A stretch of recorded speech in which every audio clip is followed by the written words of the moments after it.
Hello, my name is Ashley Clayton, and this is my research proposal for COM 510. Are all people really trash? Or does the need for approval affect how we share relational experiences on social media? So here's the significance and overview of why I actually chose this topic. Currently, there are 3.8 billion people on social media. That is across all platforms. That's Twitter, Facebook, Instagram, you name it. There are 3.8 billion people.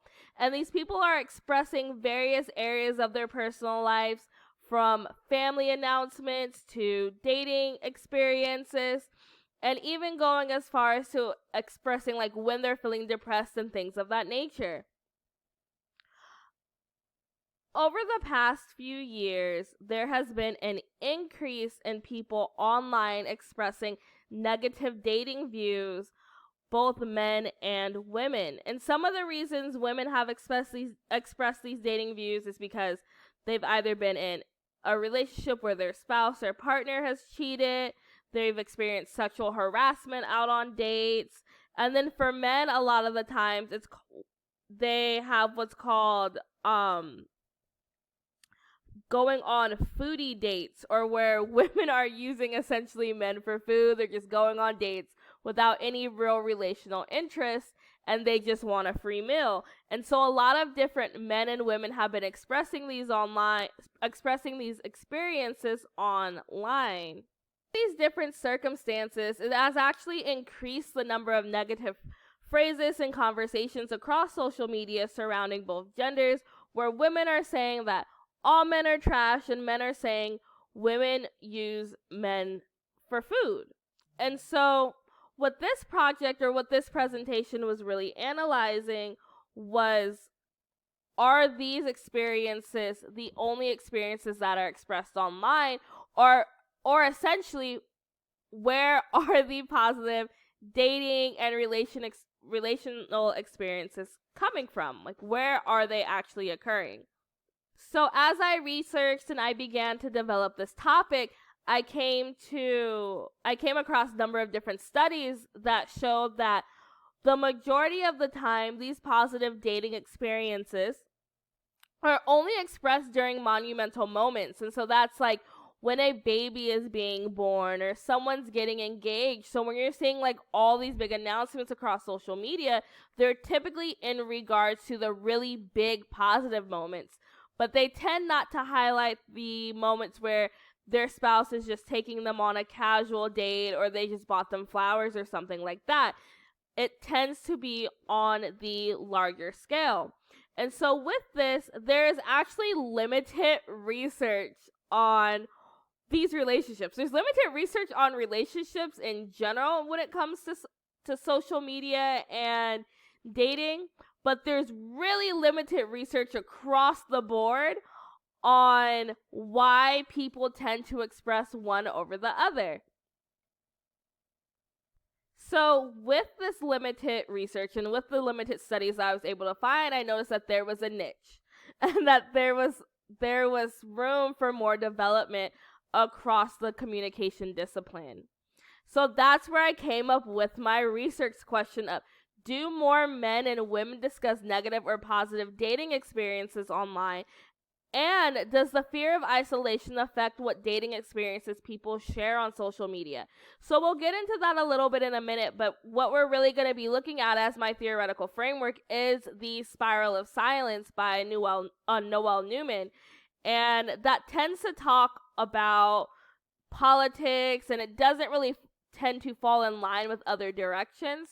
But it is my belief, and it is my interest in studying, is if the fear of isolation and rejection sensitivity actually connects to people not wanting to express themselves online when they're in positive relationships. Is the number of negative dating relationships expressed so much online that people are fearful of actually expressing positive ones for the chance that they may be outcasted, because a lot of the times on social media, people are looking to build connections. So like I said, my theoretical framework is the spiral of silence. And what the spiral of silence, and in particular with the spiral of silence, I am focusing on the fear of isolation as it contributes to more negative or positive discussion surrounding dating and relationships on social media. Now, typically with this study, as I mentioned earlier, it focuses on politics and how we engage in interactions surrounding these conversations in person. But as media has grown and people tend to have more conversations online than they do in person now, we want to start focusing on this as a mass media studies. And with that comes the usage of taking this I can't remember what year this actually came out, and I think it was like the 70s. So taking this theory from 1970s and bringing it into modern times and analyzing how we are building communication, how we are sharing with one another on social media.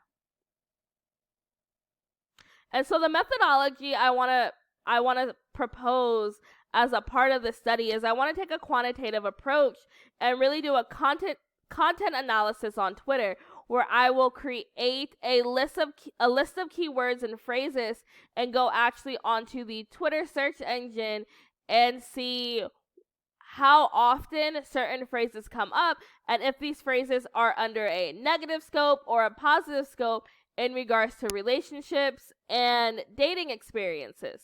And then I also want to when I'm pulling this information, I'm going to be looking at who's saying this information.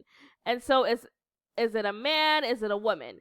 And alongside that, I'm also proposing that I am also proposing that I analyze the actual engagement and the vanity metrics, because my belief is, and from the study I'm hoping to be able to prove this, that for when on social media, how we are engaging in isolation is withdrawing these vanity metrics. So we're taking away liking someone's post, we're not retweeting someone's post, we're not engaging with someone's post if they are posting either a positive or a negative comment. And so I want to look at which ones are getting the highest engagement and seeing if there is like a real deep correlation. And so limitations and future research. So one of the limitations with this study really is that there are a number of reasons someone may actually post something online. Someone could be posting online seeking to just increase their vanity metrics. So they're posting whatever seems more popular. If bashing one gender seems more popular, then they'll go ahead and post that. If posting positive dating experience seems more popular, then they'll go ahead and post that. So it's hard to really track what someone's true intent is when they're posting. And so for future research to follow up on that, we would need to actually perform a mixed research study where we would take a quantitative and a qualitative approach. So we would still be analyzing what's being posted on social media, but we would also be reaching out to people and getting surveys of finding out why they post specific things. Are you posting just because you're seeking to improve your metrics? Or are you posting based off of your own true opinions? And so for future research, we would need to do a bit deeper of a content analysis alongside a questionnaire that will utilize uses and gratifications. In conclusion, I believe that this study is super necessary.